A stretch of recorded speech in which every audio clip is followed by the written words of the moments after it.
Welcome back to Conspired, where skeptics and believers come together to discover the truth. Dun, dun, dun, dun. Oh boy. You know I like to have fun on here. Alright, so welcome back everybody. We are, what? This is episode 14? Yeah. Not a separate episode because well, I mean, all together since we've been recording.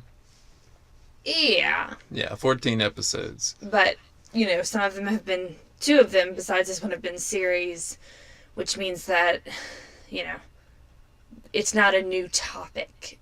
It's harder. But the problem is with Podiant is we have to list it as a completely new episode, like number-wise, and can't just say, I don't know, episode 12 part B or something like that. I don't know. It's kind of annoying. But, yeah, for all intents and purposes, this is the 14th episode we've recorded. Is that a lengthy enough answer for you? Well, actually, I was thinking that we could actually, when we do each episode, we should have did like 11A, 11B, 11C, but it really didn't matter. No, because you can't. I've tried that. I tried that when we did Dear David, and it doesn't let you do a new number. I mean, it does. I mean, it doesn't let you add on to it. It makes you do a new number. Oh, in other words, I tried to do 13A, and it won't let you have the 13 part. Oh, okay. So, oh, well. If you're ever wondering why we don't just say part 1, episode 13, part 1, part 2, part 3, it's because our wonderful podcasting source will not allow us to do so. Not knocking Podiant, because they have been there whenever we needed troubleshooting help. Quite a few times. But that is something that is kind of that, and they don't have an app. That is the only thing that annoys me about Podiant. Yeah, it'd be nice if they had an app. Otherwise, I'm good with Podiant. Yeah, they're great.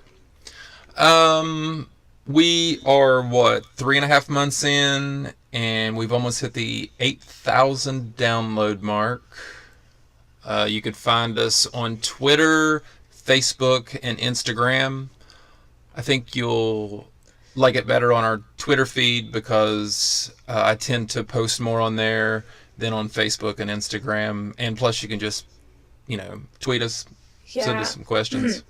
I don't really do much on any of the social media. So if you see any tweets that you don't like, don't blame it on me. They're not from me.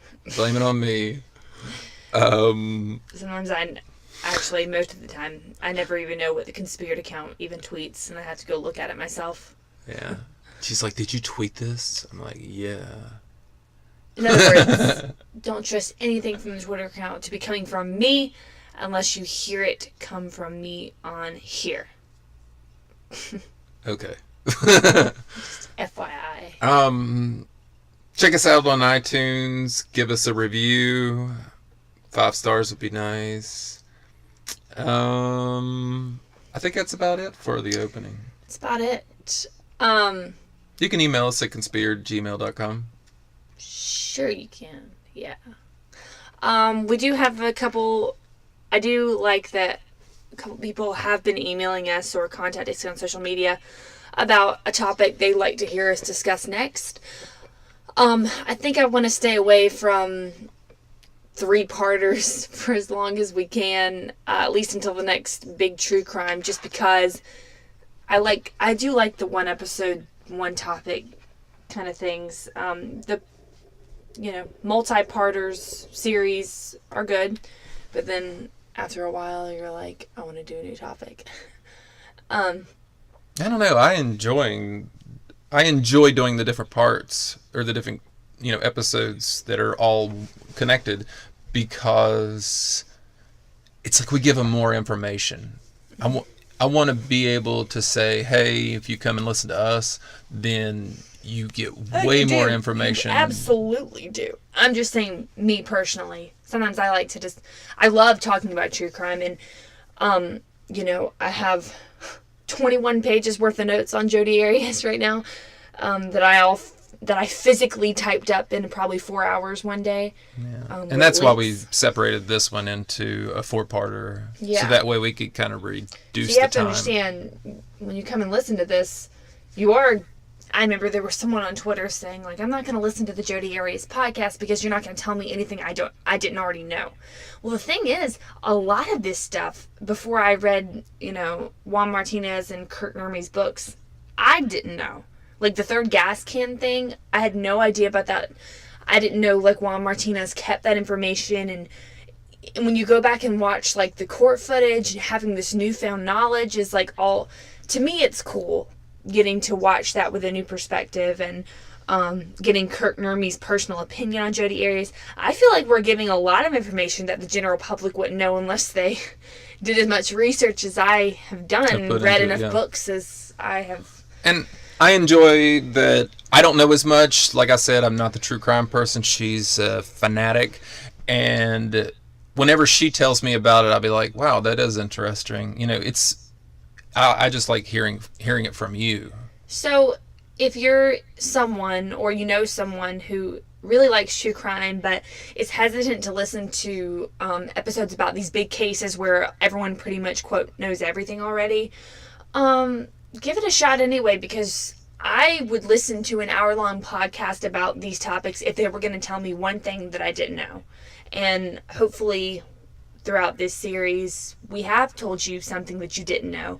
I take it from the ratings on Casey Anthony, we might have said a lot of things that they didn't already know. And plus, I just like to hear different people around the world. I like to hear their theories. So I listen to podcast episodes about these popular cases because I like to know what other people think.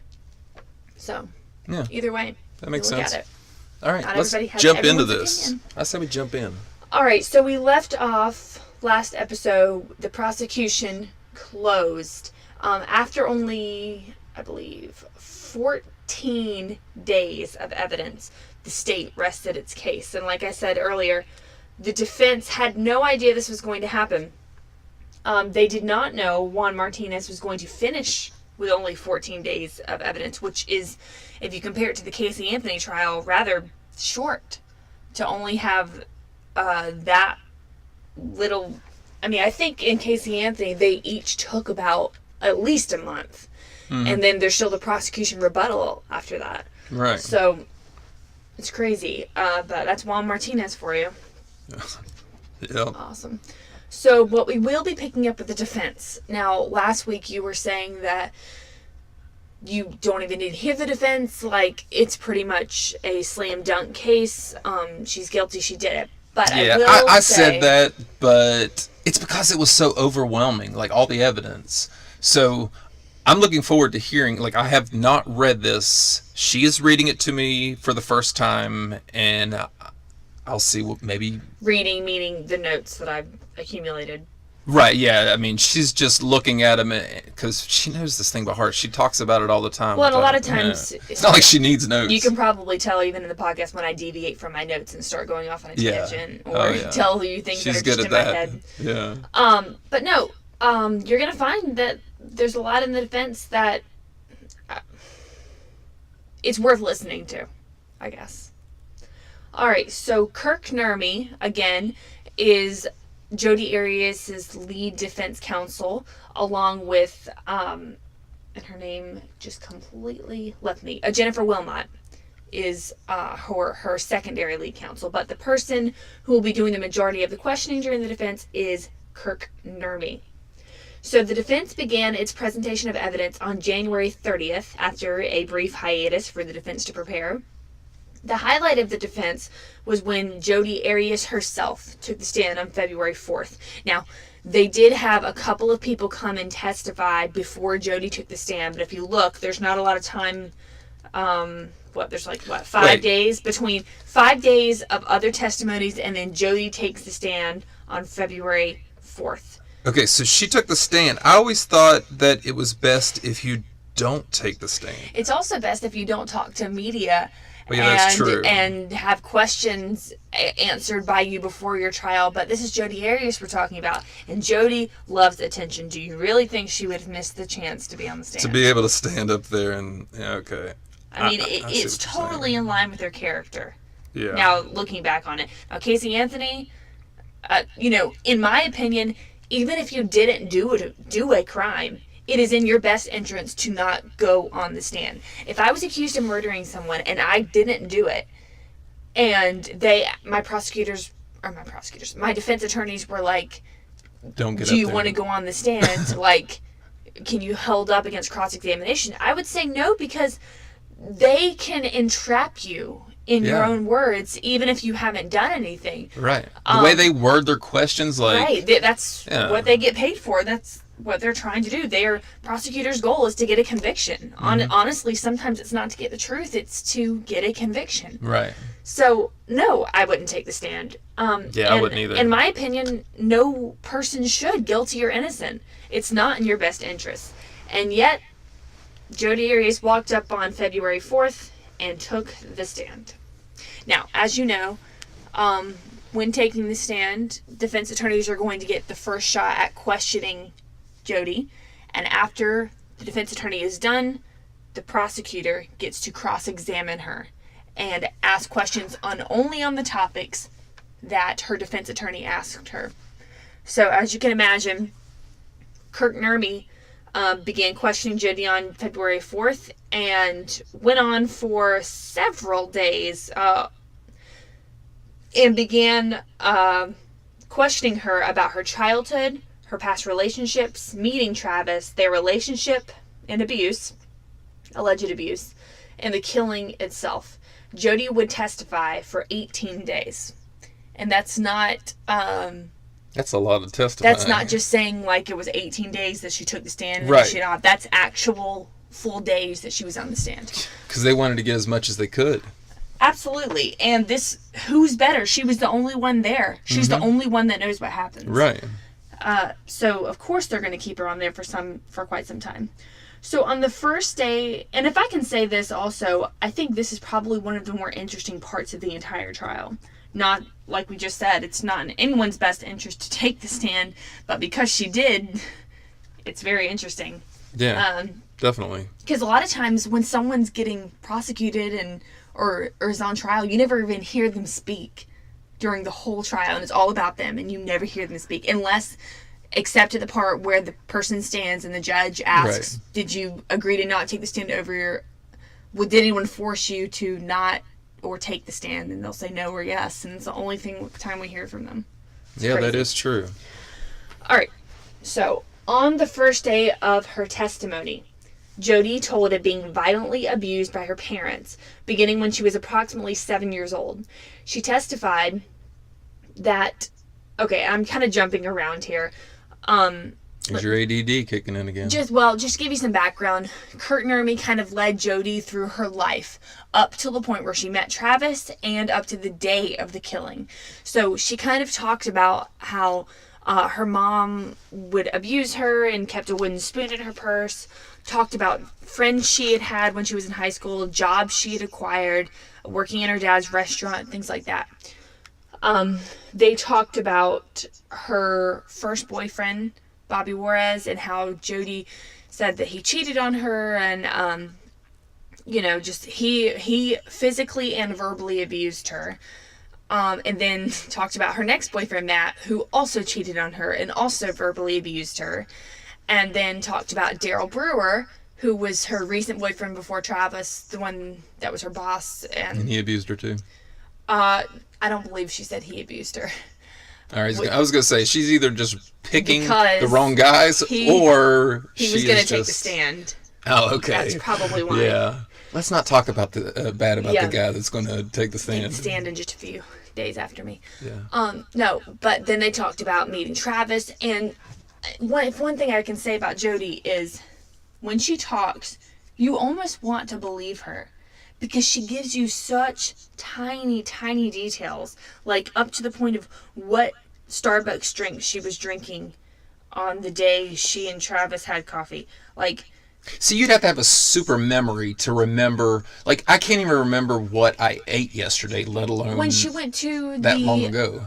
She talked about when she went to the conference in Las Vegas where she met Travis, where she sat in the person's car that was driving. Remind us how far along we are, like, when the murder occurred and where they are in the trial in time. Because she has to remember so far back. So how Right. far in time are we? Well, like I said, they started off when she was a child, 7 years old. No. I'm saying they're in the trial. The murder happened. Approximately how much many years time ago was that? Yes. Okay, so the murder occurred in 2008. This trial is going on in 2013. So 5 years has passed, and she's remembering these tiny, tiny details. And even before that, because she's talking about when she met Travis, and that would be 2006. Yeah, exactly. That's what I'm saying. I mean, how many of you listeners can actually remember what you did last week? I ate yesterday sometimes. That's what I'm saying. And yet she remembers, I don't know. These small, minute details. I'm going to tell you everything I think about this at the very end, trust me. Okay. I just like to kind of interact with the listeners, so that way, because you know a lot about this case and I don't, so I'm trying to be like advocate for the people that are listening that may not know as much, and that way if I have a question I could stop and ask you. Sure. And it may be something they may be thinking of. Sure. And I do want to say, as I talk about Jodi testifying, I am going to just kind of jump around to the highlights of her testimony. Like, she testified for 18 days. If I sat here and talked about everything they talked about, it would go on for hours. This would be a 10-part episode. Exactly. So I am going to just talk about the highlights of her testimony. Yeah. Just so you're aware, I just kind of glazed over all the topics they covered, and I'm going to talk about specific details that I felt were significant. Right. So, she talked about being violently abused by her parents and boyfriends. When they got to the point of the days before the murder, Jodi testified that she rented a car in Reading because Budget's website gave her two options, one to the north and one to the south, and her brother lived in Reading. That's her reason for renting a car to go see Ryan Burns in Salt Lake City. Right. On her second day on the stand, Jodi said that their sex life, meaning she and Travis's sex life, and if I can just go ahead and say this before I go any further, if you have issues with hearing about graphic things in a sexual nature and a violence nature, this is explicit. That's pretty much it. This might be a good time to turn it off. Just wanted to give that heads up. I like when podcasters do that for me. Yeah. Okay. On her second day in the stand, Jodi said that their sex life included oral and anal sex.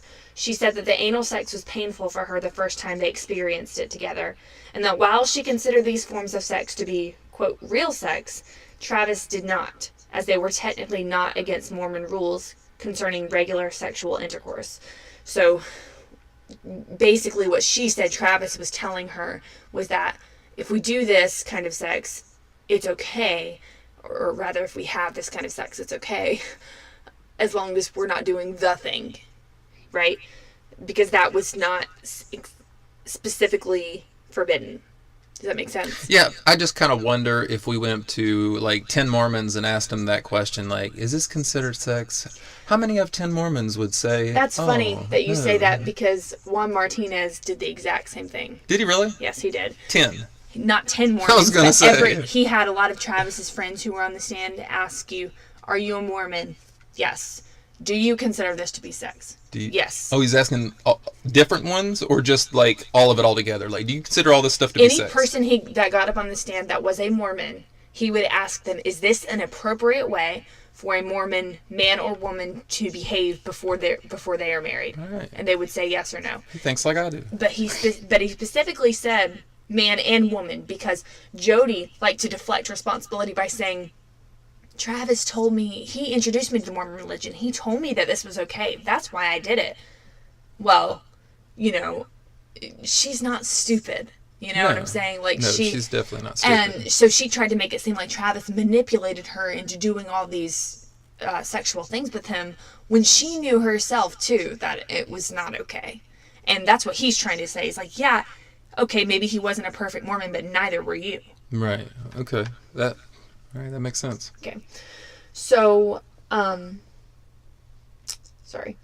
Jodi said that they eventually had regular intercourse, but less often than the other things. An infamous phone sex tape was played in court in which let me just say this. So, Jodi, for some reason, had recorded one of she and Travis's many phone conversations. So she records their conversations. This one she had recorded, and it was actually only a few days before she killed him. She was in That's a little weird. Wairika, and he was in Mesa. And she said that they always talked this late at night, and this conversation's always led to a sexual point at some point or another. And on the phone, at first, before it turns sexual, they're talking about, like, people they want to marry and how they want their lives to go and things like that. Like, it's never a situation where it's like, oh, I want to marry you, things like that. They're talking about their own separate lives, and then somehow it turns sexual. Okay. And they're both, like, it's not like one's into it and one's not. They're both, like, really, really into it. And she never really gave a specific answer for why she recorded their conversation. Like, she said, like, she gave a couple different reasons for why she recorded it, but none of them ever made sense. And Juan Martinez questioned her about that.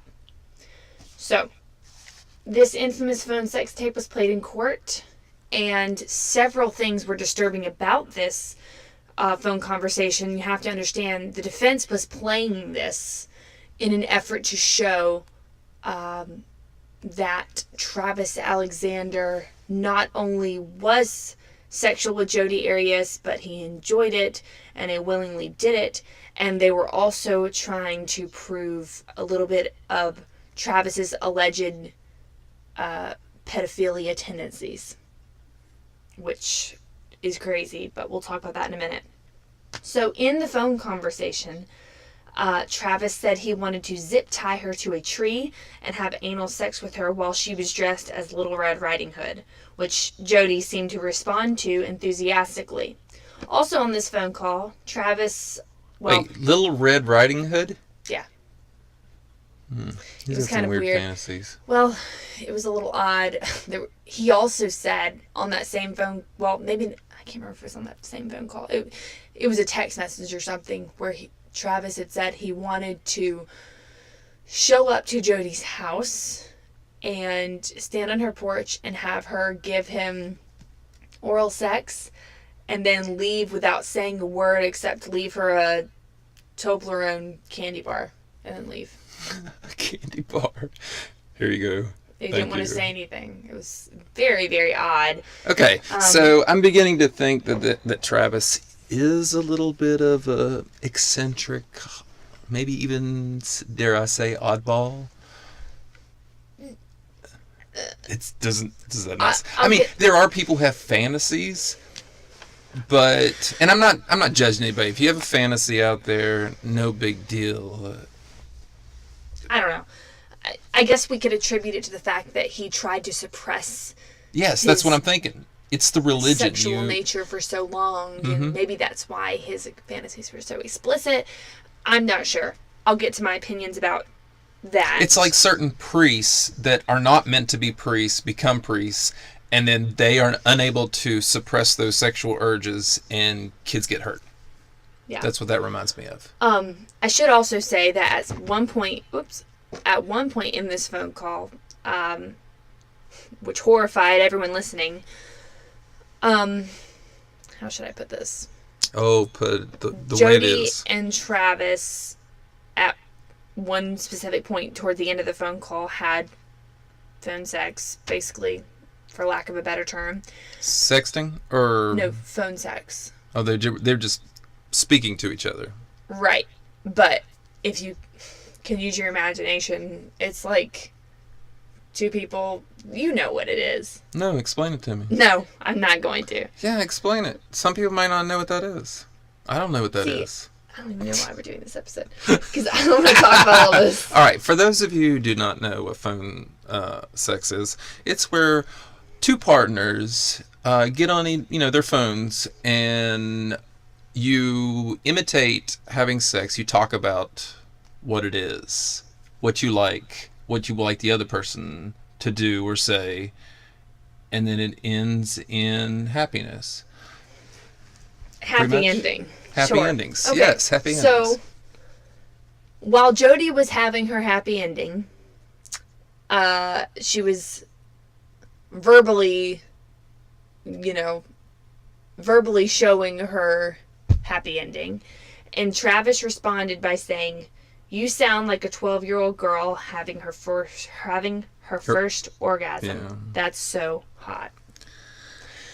So, that was a very creepy statement. Yeah, that is cringeworthy. that is definitely a creepy statement. I mean, and wow. Another thing that was probably very hard for his family and friends to hear in the courtroom is, number one, we were talking about how you don't really ever hear the accused, their voice at all in the courtroom, but you definitely almost never hear the person who has been killed. You almost never hear their voice, and then all of a sudden there's his voice on a phone call throughout the whole courtroom, and he's saying some pretty disturbing things. Yeah.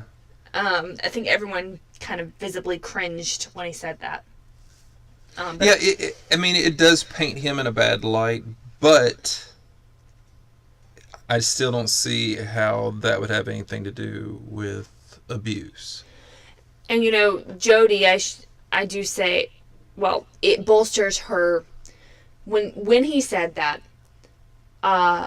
This bolstered Jodi's testimony that Travis had secretly found young boys and girls sexually attractive, and that she had, quote, tried to help him with these urges.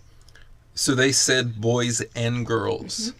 Because Jodi said that at one point she was at Travis's house and she was leaving, but she forgot something in his room, and she went back upstairs to go get it and found Travis, masturbating on the bed. And what she didn't, but then when he was picking up things that were on his bed, there was a picture that sailed off the bed and it landed at Jodi's feet, supposedly. It was a picture of a little boy in his underwear. Now that's what Jodi said, which I honestly, I will go ahead and say, I don't believe that at all. I just have trouble believing anything that she says. Yeah. And granted, the fact that he said the 12-year-old girl thing, it is very creepy, yes. Yes. But that doesn't say boy. If I would have heard him say, see if it would have been she said boy. It was boys and girls. That's what I'm saying. I think she's just trying to up the ante a little bit. And you remember those letters at the beginning she tried to have admitted to court that were supposedly found out to be forgeries? There were letters that Travis had supposedly written to Jodi about his attraction to little kids, and that she knew about this, and there was not one iota of evidence that he had ever admitted to this to her, aside from the fact in this phone call he said that. Mm-hmm. Okay, he said it. Was it creepy? Yes. Does it prove pedophilia? No. There's not one bit of evidence. And honestly, in my opinion, this was Jodi's way to try to bury Travis's reputation. It's all she could do. She already killed him. The only thing she had left to kill was his reputation. Now that I think about it, they sell little schoolgirl outfits, and there's always movies and television shows that show girls, like adults, in little schoolgirl outfits. And so the media knows that obviously sex sells, and that's part of it. And so, I mean, yes, it was kind of gross for him to say that, but I think the media puts a lot of that into people's head. Yeah, but and Jodi tried to play it off like, because on that phone conversation she was like just selling herself, like and Juan Martinez even accused her at one point during cross-examination, why did you record that phone call? She gave some BS reason and said that he believes she recorded that phone conversation. So she can listen to him after he's dead. She could hear his voice. She's in love with him, right? That's creepy. She's creepy. Yeah, but that's not what he said. He said that she wanted it as blackmail on him, so that he would do whatever she wanted. Oh, see, that was my theory. My theory was that she just wanted to be able to listen to him because she was in love with him, and she was like, you know what? I'm just going to kill this guy, and then I'll have a recording to listen to of him. That's really creepy. I never thought about it like that, but She's a creepy woman. I suppose, possibly. I mean, that's just a hypothesis. That's not. Juan Martinez's theory is more in line with my own. The fact that she recorded this, maybe she knew she wanted to kill him. Maybe she didn't. Maybe she didn't know. She wanted blackmail on him for some reason. And maybe that's that makes sense too. I mean, yeah, she could have it. No one else knew they had this kind of relationship. He didn't tell anybody. And I think she might have told one or two people, specifically after they broke up, to Travis's friends to make him look bad. Because she was mad at him. Alright, so after this whole thing went down, Jodi then began testifying about her relationship with Travis and how it had become increasingly physically and emotionally abusive.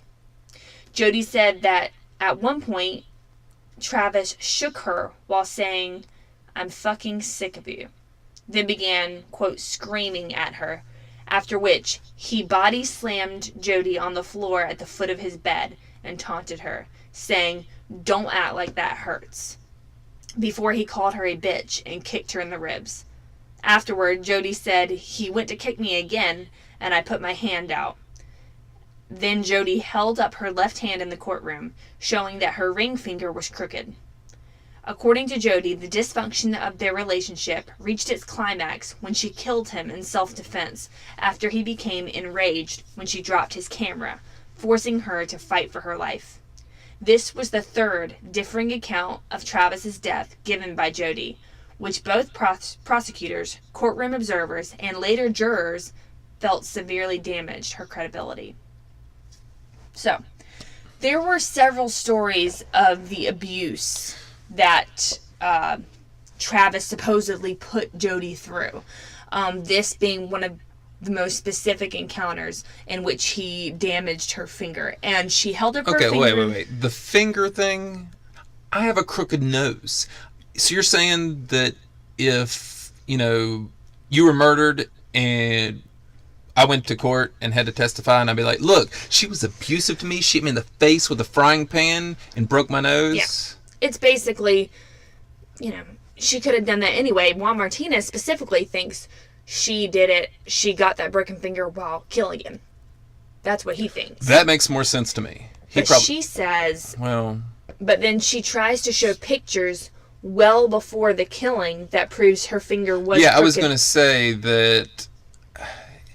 The way the killing happened, it kind of sounded like it happened pretty quick because he is a strong guy and she is a small girl. So Juan Martinez showed on the screen a picture of her. This was during cross-examination. A picture of her and her sister, I believe in May or April of 2008, and her finger's not crooked.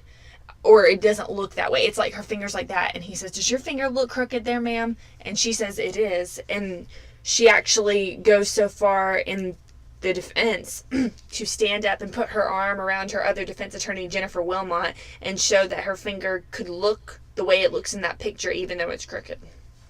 Oh, she did that? Mm-hmm. Okay. I'll give that to her. So. All right. That one's kind of a toss-up. I mean, I can't really go either way with that, so I'll give her that one. Got it from Travis abusing her? No, but does that mean that it could have happened before the killing? Sure. Yeah, it could have happened before she started dating him as well. Doesn't prove anything, in my opinion.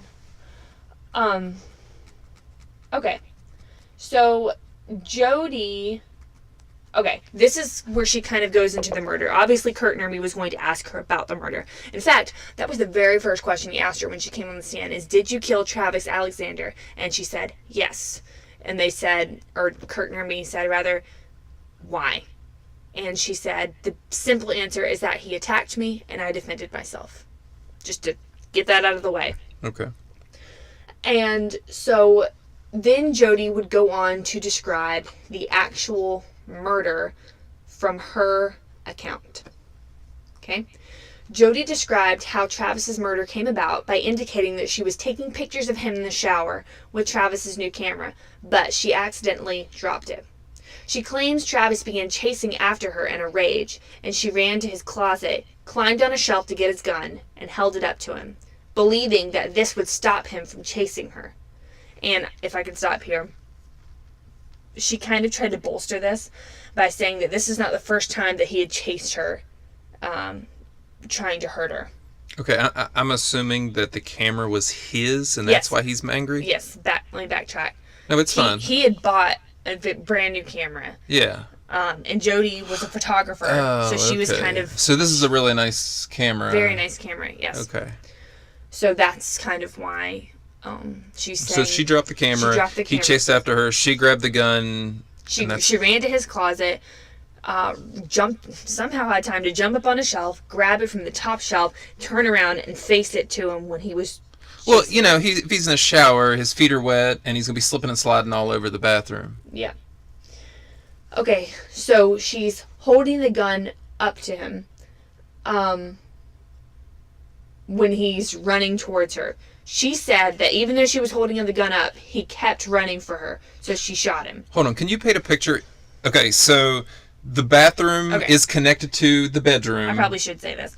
All right, so this is his bedroom, and then his bathroom, there's a door to his bathroom, but from the bathroom, there's a little hallway you can walk down that goes to the closet.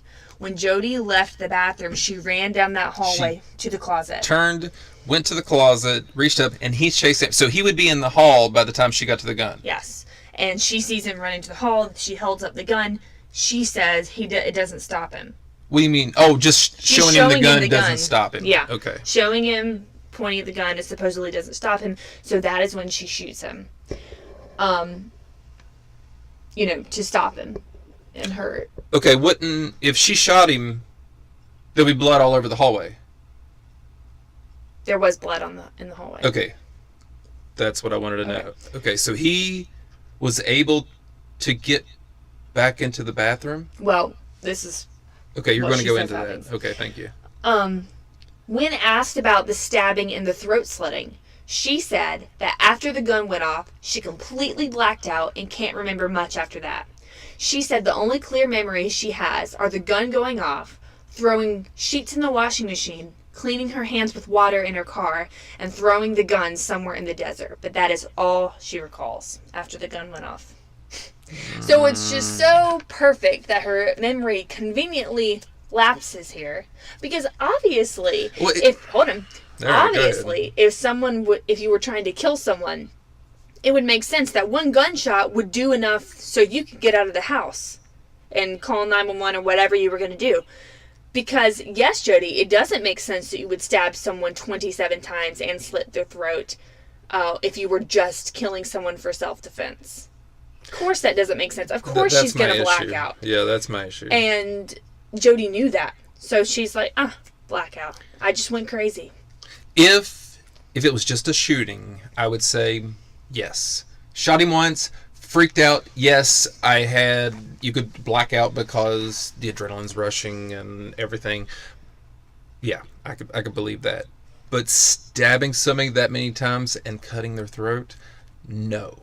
You are not going to black out that much. I mean, that's the first thing, Esteban Flores said when he saw the scene. He's like, someone wanted to hurt this guy, and they wanted to hurt him bad. Yes. This is like rage. Yeah. Rage, passion, whatever. It goes beyond passion right there. I guess it is if the passion turned into rage because of the way he treated her. Right. So, one of the last things Jodi addresses before cross-examination with her defense attorney is about the comments she made in a September 2008 interview with the syndicated news program Inside Edition, which had been played earlier in the trial. In the interview, she said the infamous words, "No jury is going to convict me because I am innocent. You can mark my words on that." Discussing the statement during her testimony, Jodi said, "At the time of the interview, I had plans to commit suicide. So I was extremely confident that no jury would convict me because I didn't expect any of you to be here." So, okay. Another easy cop-out for Jodi.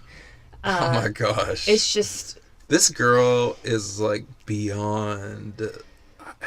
I'm telling you, sociopath. It seems like a lot of murders that we cover on here are sociopaths. Like, they don't have any sense of right and wrong. Do you think that might just be a character trait for a lot of murderers? Well, it could go both ways, because I've heard that sociopaths are a lot of presidents, a lot of CEOs for 500 companies, it's because they don't have the emotion, so that way they block it and it doesn't affect them as much. And I also have to say, Jodi did break down several times in the stand, but you can fake breaking down. Of course you can, and I could even say, watching this, it looked like the worst acting I've ever seen in my life. I mean, you didn't see any tears. Don't make fun of the girl just because she can't cry right. I mean, it was like how anyone could believe that. I don't. Yeah. All right, so then it was time for cross-examination, and Juan Martinez was just chomping at the bits to get a piece of her. Mm-hmm. No bit. So he cross-examined Jodi for quite some time, as you can possibly imagine, and he had a tactic. Now, a lot of people would question him after this, and in his book he even talked about how this was his specific tactic, that he jumped from subject to subject to subject, because remember, he can question her about anything her defense attorney questioned her, all the way from her childhood, all the way up to Travis's murder. So he's trying to trip her up. He's tripping her up, he's asking her questions that are all over the place, and for the most part, she is tripped up. She's like, what, well, and the thing that annoys Juan Martinez and everyone else more than anything about Jodi is that she, from the moment the cross-examination, you could see on her face, like, she was so presumptuous, she was so arrogant. Remember I told you that she knew he was a good attorney. Yeah, and definitely. So she had this presumptuous look on her face, like this smirk on her face, this smug, I'm better than this guy. I'm just gonna, I can get away he with doesn't this. intimidate me, that Right. kind of thing. And so she would play word games with him. She would not agree to anything unless he said it the exact right way that she wanted him to say it, even though it meant the same thing. Like, what do you mean? He could say, you dated Travis, right? And she was like, define dated. And like, things like that were obviously true. And she was just being difficult on purpose. And one of the juror members, even after that, said later, like way after the trial was over, said that did not look good for her when she was sitting there trying to be arrogant with the attorney. Yes, he's a bulldog, whatever, but answer questions that you know are true. Like, she was just specifically trying to be difficult because she wouldn't agree to simple things that she had already agreed with Kurt Nurmi about. Right. It was ridiculous. And Juan, it didn't faze him. I mean, he was annoyed by it. It enraged him. Well, I think he's prepared. As a lawyer, he's ready to handle... He said in his book he knew she was going to be difficult. Right, exactly. So he's prepared for this. It doesn't affect him. So he cross-examined her for quite some time, often leading her down twists and turns in an attempt to confuse her. Jodi picked up on this, and the two went head-to-head several points during the trial. Like I said, Jodi came off as a very smarmy and arrogant. She often played word games with Martinez and even corrected his grammar at times. Oftentimes she was smiling as Juan Martinez got frustrated with Arias and her refusal to answer certain questions. As Juan Martinez questioned Arias about the murder itself, attempting to contradict her version of events, where he chased her and she murdered him in self-defense, he finally got Jodi to break down in tears as Juan Martinez made her look at Travis's mutilated corpse. And so I infamously said, while she's crying, he was like, "Ma'am, were you crying while you were stabbing him?" Oh, yeah. And he said, she's like, "I don't know." He's like, "Were you crying when you shot him? Were you crying when he slit his throat?" And she's like, "I don't know." That's one of the few parts of the trial that I actually watched. They played that broadcast. That's what it is. It's probably on the news, and that's why I was able to see that part. And she's totally faking. I mean, you know what? Maybe she's not faking it, that part. Maybe she even says to him, like, "Ma'am," because she always says, "I don't know," when he was questioning her. He's like, "Ma'am, do you have a problem with your memory?" And she says, "Sometimes." And he's like, "What affects your memory, ma'am?" He was like, "Because earlier with Kurt Nurmi, you were able to tell us what kind of Starbucks drink you had, but you can't remember what happened at probably one of those traumatic events in your life where you killed your ex-boyfriend." And she could have truly been upset about it because she may have killed him out of anger, and maybe she was in love with him, and seeing that, the tears could have been real. I don't know. I'm not going to say for a fact or not. I didn't get to see that part. I just remember, all I remember is the lawyer yelling that at her, and That's about all I can remember.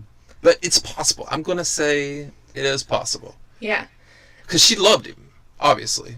Too much. I'm just thinking, I'm smiling right now because I'm thinking about all the things that Juan Martinez, after he got frustrated with her, just started screaming at her about all these lies. Because he had all these things to go against her in his head. Like, he was ready to multiple topics to corner her in these lies. Yeah. But he was like, at one point you could tell he just got frustrated and just started letting her have all of these things he had in his head. Well, it's like a boxer. He's got her in the corner and he's not going to give up. And at some points, she literally said, I don't know, because she didn't know what to say because he had her. And all I can say is that that's one of the best cross-examinations I've ever seen. Did not look good for Jodi. Jodi's attitude did not do her any favors. I think she tried to come across as intelligent, and she didn't want to look like he intimidated her at all. She didn't want to look guilty above anything else. But she came off guilty because of the way she was, just like with Casey Anthony, like, regardless, if you're saying you killed him and you really didn't want him dead, then you should be showing some kind of remorse when you're talking about it. Not arrogant and, disrespectful. Honestly. Yeah, no, I agree 100% with that. Just awful. No, another reason why don't freaking take the stand. Yeah, that was a huge mistake on her part. But the last thing, like I said, if anything, if you don't want to watch the whole trial, I would definitely go on YouTube and watch the cross-examination Juan Martinez, gave against Jodi. I think that's definitely worth a watch. Yeah, I definitely see that. To watch her character change, to watch all of these things he reveals about her, to watch him paint her as a liar, and basically slut-shamed her a lot of times. He was even asked about that. He's like, did you realize you slut-shamed her about a lot of things? Because he would say, so let me get this straight. You slept with Travis Alexander on the early morning of June 4th. And she's like, yes. It's like, and then you went and were sexual with Ryan Burns less than 24 hours later? And she was like, yes. And he was like, interesting. Like, just trying to... Because she was trying to paint him as... Was he trying to show that she didn't love him as much? Or what was he trying to prove? Basically, like... Okay. That's what I was just trying to get. I didn't know whether he was trying to do that. And if it also painted her as a slut, in his opinion... Well, yeah, that's the other thing I was going to say, is just to make her look bad. Yeah, just like she was trying to make Travis look bad. So... But they would do that with a guy, wouldn't they, in a court case, if he was acting a certain way and... Sure. Another thing that got brought into, and I should have said this when Kurt Nurmi was examining, or under direct examination of Jodi, he brought in several text messages that Travis had sent to Jodi, calling her all of these degrading and awful names. He called her a three-hole wonder, a whore, a skank, and all of these. I mean, they were there in text messages. I mean, he clearly sent these to her. What's a three-hole wonder? Are you saying this because you really don't know? Yeah, you know me. Okay. Are you? Stop. Anyway. If you can't, you can look it up online if you don't get what that means. Okay, and calling her all these awful names, and it's right there. I mean, I can't say, we don't know what she was saying to him or what she had done. We don't have the context of these texts. Did he send them? Yes. He said, you're the worst thing that ever happened to me. Called her an effing slut. Just all of these very... you've already dropped the F-bomb, so you don't have to say F. All of these degrading... yeah. No, degrading names. I get it. So it really went to bolstering Jodi's claim of verbal abuse, I will say. Because all of the names he called her were kind of disturbing. I mean, they were, like, I don't really care what the situation is. No one deserves to be called those names. No, I agree. You should not put people down, because that's psychologically damaging, even if it's not physically damaging. And granted, it can we do don't just know, as much damage to somebody. Yeah, and granted, we don't know what the context was. We don't know what she was doing. We don't know what she was saying. But that is true. Yeah, that is true. He was saying those things, so that's what they were kind of trying to get at. Okay, so I just wanted to make sure I put that in there because that was one of the highlights of the defense. One of their best claims they had is that Travis verbally abused Jodi. Okay. One of the unique things about the Arizona Court of Law is that jurors are allowed to ask any questions they want of any witness who comes on the stand. See, I didn't know that. Yeah, and honestly, that should be, I think that's extremely important, and it should be part of every court system, in my opinion. It's kind of like me asking you questions during this. Yeah. So you're like, if you don't more informed. Like, you're listening, you could be a juror member and you might not understand something, you need to ask. Now, the judge has to read every single question and decide which ones get to go in, which ones get to actually be asked. Oh, so you write them down as the juror and give them to the judge. Mm-hmm. You can write them down at any point while the witness is testifying. So some of the questions they had were all the way back at the beginning when she was talking about childhood, and some of them were on the day of the murder. That you just write them and put them in this box as you listen. Okay. And then the judge decides which questions get to be asked, and the judge herself read the questions to any witness. And by the way, this isn't just Jodi. Sometimes they didn't have questions for the witness. The judge would say, "Do you have any questions for the witness?" "I don't see any questions in the box." "Okay, moving on." And sometimes they have like 2 questions. Jodi... I would love to go back and just read the questions that are in the box. The jury posed 150 questions for Jodi. Rightfully so. She's the reason they're all there, right? So, the jury posed 150 questions to Jodi. Maricopa County Superior... And that wasn't even all of them. That's 150 questions. That's the ones that the judge said to go through? Said were okay to go through. Wow. Yeah. So, the Maricopa County Superior Court Judge Sherry Stevens read more than 150 questions from the jury to Jodi Arias. Okay, I must have posed, and she read more than 150. Maybe that means that so it's over 150. Maybe that means she only answered 150, because sometimes I remember she said, "I don't know." Okay, yeah, that's right. All right. So Judge Stevens and the attorneys had already eliminated questions. I'm sorry, the attorneys get to look at the questions as well. So the attorneys hear the questions and are allowed that. No. What they do before they will break, before it's time for questioning, the attorneys and the judge will take the questions, they will read them, and they will decide which ones get asked and which ones do not. And I suppose it's based on some law or whatever. Oh, okay. They check their past experience with law. You know how the cross-examination has to do with you can only ask this question if it was asked under direct examination? Yes. I suppose that's probably what it has to do with. Okay. I could be wrong. I'm not sure. I mean, that makes sense. Okay, so Stevens and the attorneys had already eliminated questions that were inappropriate or poked into areas precluded from the trial. The questions were tough. They asked point blank how they were to tell when Arias was lying and how she wasn't. Like, one question says, "Why should we believe you now after you've told such and such many lies?" And Jodi said some cock and bull about how she was afraid back then and now she's not, whatever. Another question asked, one question in particular seemed to rattle Arias and kind of give you an idea of what the jury's thinking, because one question said, "In your definition, what is the meaning of the word skank?" That's a weird question. Yeah. So everybody has a different definition of skank? Well, to me, that question almost seems sarcastic. Like, what do you say a skank is if you're saying that you're not one? Okay. Yeah. So it gives us her definition of it. I was shocked they let that question in, to be honest. I guess because they said the word skank so many times. Yeah. But you could tell Jodi was kind of rattled by these questions being asked, because it gives you a look into what the jury's thinking. Like, why should we believe you now? How do we know you're not lying right now? All these questions that are legitimate questions and oftentimes the jury asked better questions than the attorneys did. Right. And so I can't imagine why every court system doesn't have this in place. But you would think. Seems like a good system.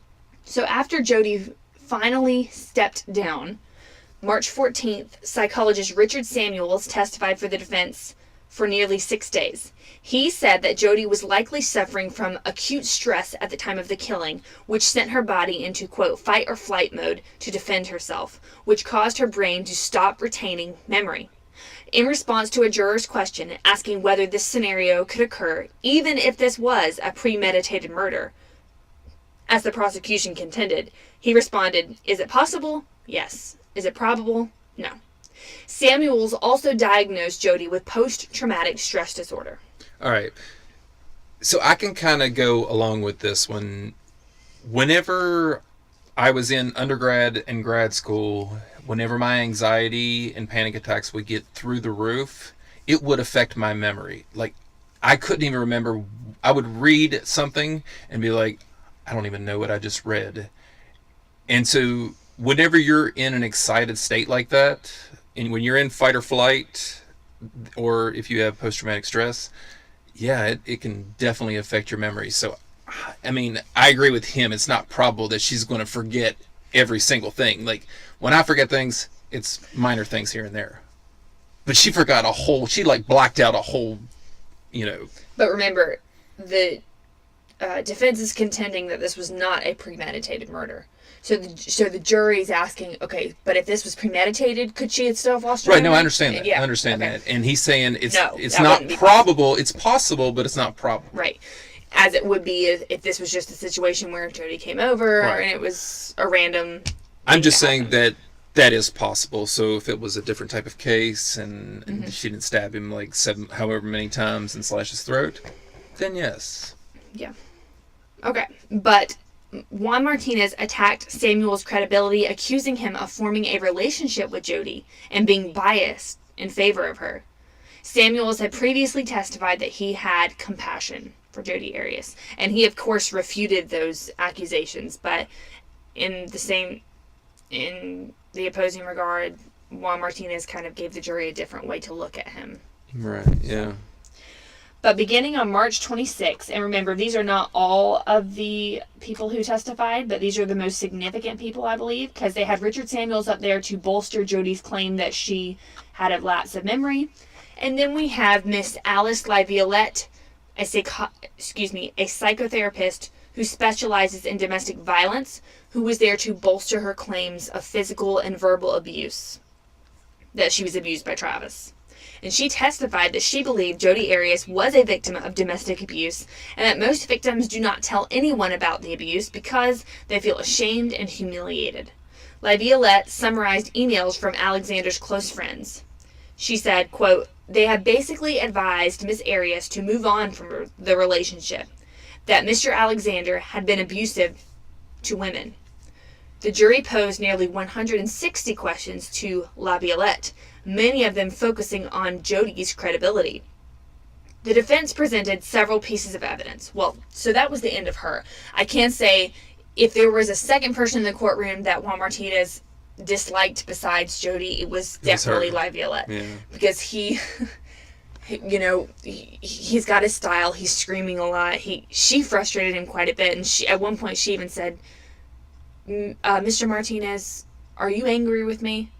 And he was like, "No." He was like, "Do my questions have anything to do with the fact that the prosecutor is angry at you?" And she goes, "If you are in my group, I would ask you to take a time out." And so, Yeah, that would be why he doesn't like her. But it didn't fluster him at all. No, she seemed calm. She was calm. She was very calm on the stand. She just kind of testified what she thought. I was going to say, the way you explain as to her demeanor and how she, asked him those questions, it sounds like she just sees him with anger issues. Yeah. But you were explaining that That's whenever his he's style. not... He's very, very quiet and soft-spoken. Yeah. It's just soft demeanor. his style. Everyone's got their style. But, yeah, so Laviolette was there to testify that Jodi was a victim of domestic violence. And I don't really know whether the jury believed it or not, because a lot of them were focusing on, well, why should we believe what Jodi says? That's basically the summation of their questions. Okay, so after she stepped down, the defense went on to present several pieces of evidence, like text, emails, phone conversation, that indicated that Travis did indeed verbally abuse Jodi. But aside from Jodi's finger, they were not able to definitively prove physical abuse. So they had evidence for verbal abuse, not so much for physical abuse. And then clinical psychologist Janine DeMarte, I believe DeMarte or DeMarte? No, you got it right, DeMarte. Okay. Testified for the prosecution. So this is, let me backtrack. The defense wrapped its case. They rested. And now it's time for the prosecution rebuttal. Mm-hmm. Okay? Clinical psychologist Janine DeMarte testified for the prosecution that Jodi did not suffer from PTSD or amnesia, and that she found no evidence that Travis had abused Jodi. Instead, DeMarte said Jodi suffered from borderline personality disorder. I will agree with that. Showing signs of immaturity and an unstable sense of identity. People who suffer from such a disorder, she said, have a terrified feeling of being abandoned by others, DeMarte told jurors. What do you think about that? No, I agree 100% with that. I mean, she does show all the signs of borderline personality disorder, especially the clinginess and, stalking and recording and just, yeah, that's... I mean, I won't say for a fact that that's what her diagnosis was, because you would have to bring her in and talk with her over a long period of time to find out. And a lot of her testimony came from the fact that she was looking at Arias' background and how she treated other boyfriends as well. Like Bobby Juarez and Matt and Gerald Brewer, and how she changed for them and how she really clung to them and how she did the same thing with Travis. Okay, so I'm assuming this. I'm going to ask this. This clinical psychologist took her in and questioned her for how long? Yes. I don't know for how long. Was it more than a month? Was it? I can't really say. I do know that for the time, Well, I would assume if she made this diagnosis, it doesn't look like a diagnosis, but if she made this claim, then she would have had to have talked to her for a while. Just like Richard Samuels and Alice LaViolette, I'm sure the prosecution had to be able to have the same access to her as well. So. Yes, I agree with that. Okay. All right, so the final defense witness, and I just kind of intermittently put in that prosecution rebuttal witness. I'm sorry, for some reason I'm all over the place. But the final defense witness that had testified was psychologist Dr. Robert Geffner, who said that DeMarte's borderline diagnosis was, quote, not appropriate. Oh, I'm sorry. I totally messed up. That person, DeMarte, she had not gone in the rebuttal. She had testified in the original state prosecution, their opening evidence. That was their opening evidence? Right. Okay. And so that's why the defense's final witness was someone to rebut that testimony. So you added that in there so we would remember that... Yeah, and I just confused myself. That was not the prosecution rebuttal. I hope everybody understands that. Explain that one more time. Okay. The person who just testified about the borderline personality disorder. The psychologist, Janine DeMarte. She had testified during the state's presentation of evidence. The opening presentation. Right. Okay, opening presentation. And so, in rebuttal to that, the defense's final witness was Dr. Robert Geffner, who was there to rebut her testimony. So the prosecution rebuttal has not happened yet. So what did Dr. Robert Geffner say? So he said that DeMarte's borderline personality diagnosis was, quote, not appropriate, and that all tests taken by Jodi since her arrest pointed toward an anxiety disorder stemming from trauma. He also said that the tests indicated that she answered questions honestly and without lying. I know you probably don't know this, but I would love to know what tests they gave her. Was the MMPI? Do you remember anything about it? I don't remember the specific tests, nor would they have meant anything to me because I don't have the background you have in that. If anybody that's listening does know, hop on Twitter and send me a message, tweet me if you know what test they use, because that's a lot of my background is in like psych testing, and I would love to know. Okay. Following Geffner's testimony, the state, in their rebuttal, recalled Dr. Horn, who was the medical examiner, who testified further on the gunshot wound, and called Dr. Jill Hayes, a forensic neuropsychologist, who disputed Geffner's testimony that here's your answer. MMPI. That the MMPI test. Oh my gosh, I guessed that right. Okay, that's what I thought. That's like a 500 question survey to find out how somebody, how they think. Yeah. Wow, okay. Okay, that's great. Okay. That's a good test to use. But at any rate, Dr. Jill Hayes, a neuropsychologist, disputed Geffner's testimony that the MMPI test was not geared toward diagnosing borderline, concluding a long day at court. That's kind of questionable. It is. I mean, it somewhat is. It's not exactly. So basically they're saying that, like, you couldn't have even told...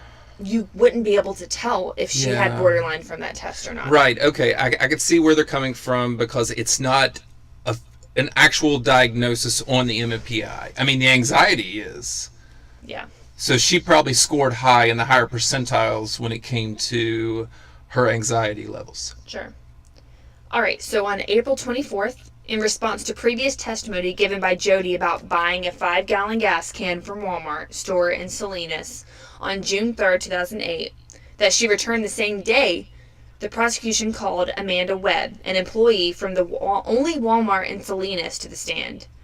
And Webb said that according to Walmart's records, no one returned a 5-gallon gas can on that date, and that Jodi returned the gas can a week later rather than on June 3rd. So remember when they talked about the third gas can? She said, I returned it on that day because I realized I didn't need it. Well, they found out from the Walmart employee that she returned it a week later. Oh, wow. Yeah. So in closing arguments on May 4th, Arias' defense argued that the premeditation theory did not make sense. And here's some quotes they said. What happened in that moment in time? The relationship of chaos that ended in chaos as well. There is nothing about what happened on June 4th in that bathroom that looks planned. Couldn't it also be that after everything they went through in that relationship, that she simply snapped? Ultimately, if Miss Arias is guilty of any crime at all, it is the crime of manslaughter and nothing more. See, that's crazy to me. That in closing arguments, he totally abandons the defense theory and says, well, if she did it, maybe she just snapped. I didn't think you were allowed to change it. I don't know why he did that. That's crazy. I thought once you chose a certain, path when it comes to it's your in defense. Your client's best interest, sure. But I guess maybe he was thinking, he repeats in his book over and over that his goal was to save her from the death penalty. Over and over and over and over. So maybe he was thinking, he was just trying to keep her from the death penalty. That makes sense now. No, that's perfect sense. So he was like, well, if anything, you should accuse her of manslaughter and nothing else. So in rebuttal, in his closing, Juan Martinez described the extent and variety of Travis's wounds. And he said, quote, there is no evidence that he ever laid a hand on her, ever. Nothing indicates that this is anything less than a slaughter. There was no way to appease this woman who just wouldn't leave him alone. I agree with that 100%. And with that, we are going to leave you hanging, hopefully on the edge of your seat, until next week when we pick up with the verdict and everything that happened afterward. Because there are quite a few things that happened after the verdict. Oh, yeah. I'm looking forward to that. Definitely. And we always end with asking you How are you feeling right now? I'm still sticking to my guns on what I said in the last episode about her being guilty. But after the defense, like after hearing some, because they were able to prove the verbal abuse. They were able to put some question. Even though there is verbal abuse, that's still no reason to kill somebody. No, it's not. It's not. But if anything, in my opinion, I feel like the defense painted a picture of Travis that was not so pretty, and they had evidence to bolster it. You know what? He may have been that type of person. Yeah. It doesn't mean he deserved to die. Exactly. No, it does not deserve. He does not deserve to die because of that. But I could see how that could lead to it. Once a woman takes abuse so much, there's only so much you could take. Yes, you should get out of a bad relationship. You don't stick to them. But, you know, she has those personalities that's clingy and just, Clingy. I cannot get away from this guy no matter what. And he's probably manipulative. Remember how you were telling me how he was very well spoken and knew how to, like, be very charming to people. Yeah. And if you think about it, Jodi did not end any of her relationships aside from Daryl Brewer. And the only reason she ended the relationship with Daryl Brewer is because Travis was right there, ready to be with her. Mm-hmm. She didn't end it with Bobby Juarez. She got cheated on by both of those men, and, you know, they did her wrong, so to speak, whatever. Right. And a lot of people just say that, you know, Travis was a good Mormon man who was swayed by something evil and, like, a, for lack of a better word, seductress in Jodi. Either that, or he was just so deprived of anything sexual in his life that... offering him the forbidden fruit. Yeah. Because the women he wanted to be with didn't want to do that stuff with him. Right, and he wanted to do that stuff. Right. And so it's like he wanted to have his cake and eat it too, kind of do all that stuff with Jodi, but at the same time be dating someone that could be an appropriate wife for him. And I will say it again, he does not need to be murdered. You know, he didn't need to be murdered, but, you know, if you want to act a certain way, act a certain way. Yeah. You know, you can't be religious and, well, I guess you can. I guess it depends on what your religion is. You know, if you want to be a Mormon, then you're going to have to learn how to abide by their guidelines. Yeah. I don't know. It's complicated. I'm still sorting it all out in my head, and I do have a very specific opinion on this case, just like I did with Casey Anthony, she's gonna hold for the end. That I will give at the end of episode, or part 4, rather. All right, guys, thanks for tuning in to us. Do we have any promos this week or no? Oh, no, I'm going to go get into that. I was just going to let everybody know, please go to iTunes if you're not already on iTunes. We would love a review. But even if you're not one of those type of people that you're like, I can't write a review, it just doesn't sound right, I never can get anything out the way I want to, just click on the 5-star button. That's it. We've had already 20 reviews, and 4 of them are, I think it's 4 of them. 4 of them are just people clicking on the 5 stars. And I appreciate that just as much as I do the reviews. Absolutely. Hey, you! Yeah, you! What are you doing after you finish this great podcast you're listening to? Well, whatever it is, you're going to blow that off and listen to the IMDb Journey podcast instead, hosted by Daniel, that's me. And Dean, that's me. Join us on our journey as we tackle the IMDb Top 250 list, breaking down one movie a week, giving our own rankings as we go, as well as our incredibly intelligent and insightful thoughts too. We also throw in a random quiz or movie battle every once in a while and have a punt on it, because us Aussies, we love a good punt. Daniel, this is a G-rated promo, you can't say that. I said punt, Dean. Punt! You dickhead. So come join us on the journey by subscribing to the podcast on iTunes, Stitcher, or any other podcast apps, and follow us on Twitter at IMDb Journey. And now back to your regular scheduled programming. Are you a fan of movies? Or comics? Or video games? Or just anything else nerdy? Well, you should check out the Zing This Podcast. And that's spelled Zeng. This. And you can find us every Monday. And we have nerdy topics from comic book reviews to in-depth analysis of iconic nerdy movies, as well as video game discussions. Where's some of the best places to find us, Allie? Well, Podbean, of course. You can also find us on iTunes, Stitcher, Google Play. Anywhere else you listen to your podcast. Yeah. So check us out. Once again, that is Zing This.